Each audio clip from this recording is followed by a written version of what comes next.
Le texte que vous m'avez demandé de traiter aujourd'hui est un extrait de la Ballade des pendus de François Villon, un auteur de la fin du Moyen-Âge qui a eu une vie aventureuse et pleine de rebondissements puisqu'il est connu principalement pour un certain nombre de meurtres, de cambriolages, de vols, de rixes, de bagarres. Une vie donc assez peu exemplaire qui lui valut une condamnation à la pendaison. Et pendant l'attente de ce verdict, il aurait écrit la Ballade des pendus.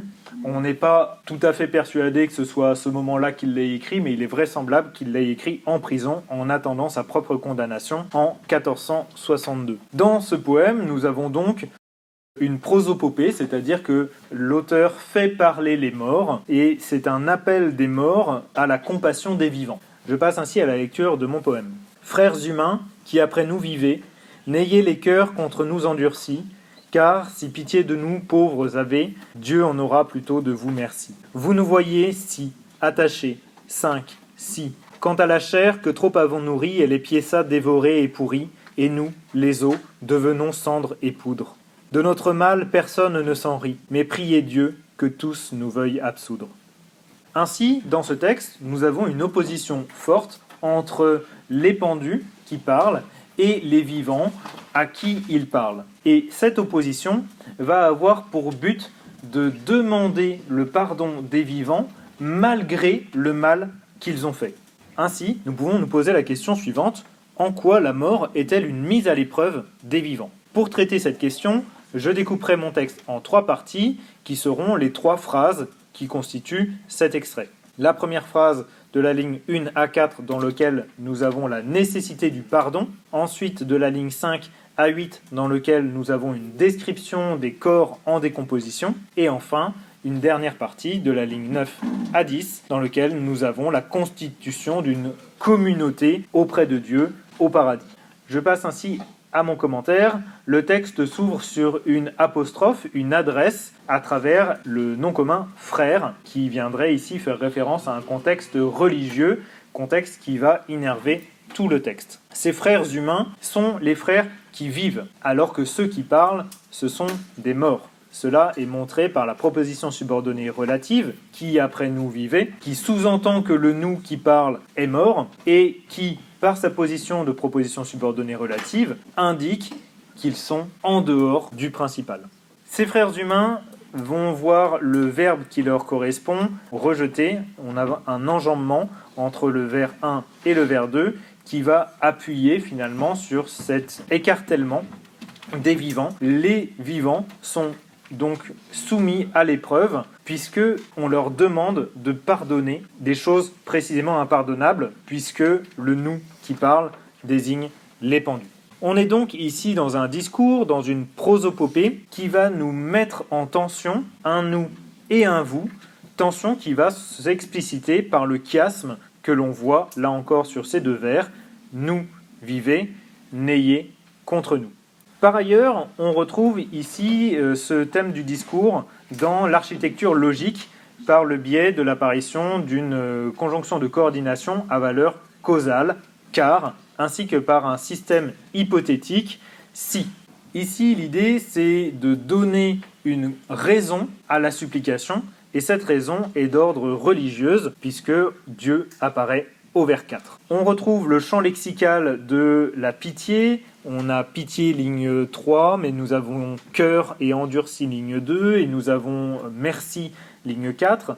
L'idée ici, c'est de montrer qu'il y aurait une répercussion de la miséricorde des vivants à l'encontre des morts, répercussion du coup qui amènerait à eux-mêmes la miséricorde de Dieu. L'idée ici, c'est d'insister sur cette opposition du nous et du vous, le nous qui serait les pécheurs, que l'on retrouve à travers l'adjectif pauvre au vers 3, et le vous qui ne serait pas encore pécheur, mais qui pourrait le devenir s'il refusait d'attribuer le pardon. Ici, on retrouve cette idée de noblesse paradoxale du pendu à travers l'absence du forclusif au vers 2, qui dénoterait d'un registre de langue plutôt élevé. Ici, par son discours, le pendu accède à une noblesse d'âme, puisqu'il mettrait en garde les vivants contre un risque qu'ils courraient eux-mêmes.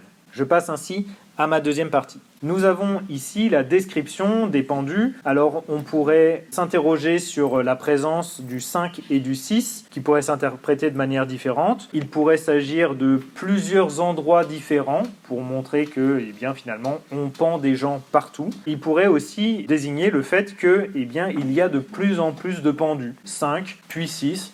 Et on pourrait continuer la progression. Ici, il est intéressant de voir toujours ce système d'opposition entre le vous et le nous. Ici, le nous au vers 5 est à l'intérieur du système de la deuxième personne, vous voyez. On a ici donc une description qui va reposer à la fois sur une identité et une différence entre les morts et les vivants, comme va le montrer le système de rime au vers 5 et 6.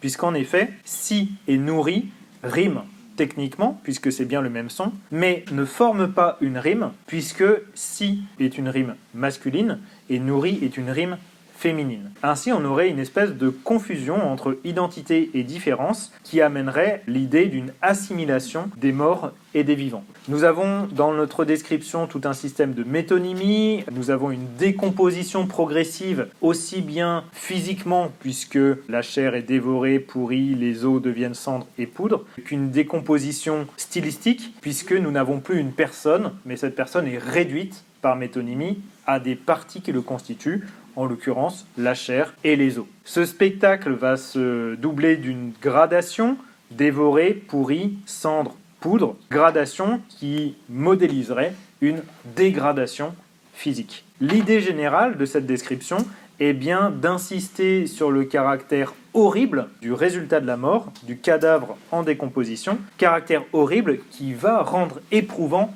le spectacle de la mort. Ici, on se situerait en quelque sorte dans la tradition du memento mori, tradition qui vise à montrer des éléments qui nous font nous souvenir de notre caractère mortel. Et c'est là qu'est constituée la deuxième épreuve des vivants, se souvenir justement qu'ils ne sont pas immortels et que eux aussi mourront et ressembleront aux cadavres qu'ils voient pendre à l'arbre. Je passe ainsi à ma dernière partie, dans laquelle nous allons voir une double syllèpse. Premièrement, le mal dont il est question pourrait correspondre à un mal physique, puisque l'on vient de nous montrer la décomposition des cadavres, et ces cadavres étant en train de parler, on peut supposer qu'ils souffrent de ce qui est décrit. Deuxième possibilité, le mal pourrait être un mal moral, le péché qui les a menés là, puisque s'ils ont été pendus, c'est bien qu'ils ont commis une faute pour laquelle ils ont été condamnés. Deuxième syllèpse, c'est sur le verbe rire, qui peut désigner aussi bien s'amuser que se soucier. Et ce qui est intéressant, c'est que ce verbe est nié et du coup va inverser complètement le sens de la phrase. Dans le premier sens, personne ne s'en amuse, c'est le rappel du memento mori dont nous parlions, le rappel que la mort, c'est pas drôle. La mort, c'est sale et nous y passerons tous. Deuxième possibilité, personne ne s'en soucie. Et bien là, c'est l'inverse. Ici, l'idée, c'est d'insister sur le fait que les vivants oublient précisément que eux-mêmes vont mourir et cela va jouer ainsi comme une prise de conscience à laquelle ils vont être amenés par les morts. Le dernier vers, mais priez Dieu que tous nous veuillent absoudre, fonctionne comme une prière, d'autant que nous sommes dans une ballade, ce qui veut dire que ce dernier vers reviendra à la fin de chacune des strophes et donc va fonctionner comme une litanie. Mais ce qui est intéressant, c'est de voir surtout que le « nous », qui était présent pendant tout le texte pour désigner les pendus, désigne ainsi ici les pendus et les vivants, ce qui va être confirmé par l'adverbe tous qui le caractérise. L'idée ici, c'est de montrer qu'il y aurait une communauté devant Dieu, communauté dans l'absolution, c'est-à-dire dans le pardon des péchés. On a donc ici un effet de clôture par rapport à la nécessité de pardon de la première partie, et cette communauté de pardon viserait à les emmener tous ensemble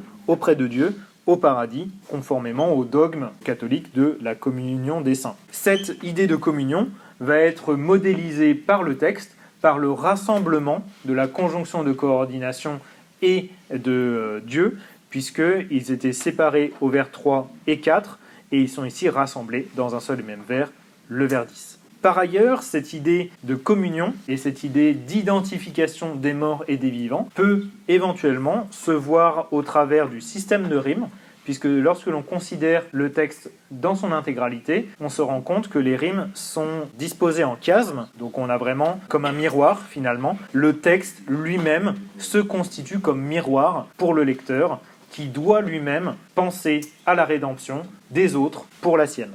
En quoi la mort est-elle une mise à l'épreuve des vivants ? Donc, premièrement, nous avons vu que le texte était une prosopopée des pendus qui vont demander le pardon des vivants, et cette prosopopée, du coup, pourrait fonctionner un petit peu comme les représentations imagées de l'époque, qu'on appelle les danses macabres, et qui fonctionnent sur l'idée du memento mori. Cette mise à l'épreuve est d'abord le spectacle éprouvant de la mort, qui va être montré pendant tout le texte à travers l'idée de la décomposition corporelle, mais ce risque de décomposition est aussi à l'échelle morale, ce que va indiquer la nécessité du pardon qui est demandé par les morts aux vivants dans tout le texte. Cette mise en parallèle des deux décompositions, physique et morale, va se modéliser par la figure du chiasme qui est présente aussi bien en termes syntaxiques qu'en termes de versification à travers les rimes. Et l'idée générale, c'est de montrer ici que les morts deviennent une image des vivants, une image de leur futur, mais aussi une image de leur rédemption possible. L'idée générale,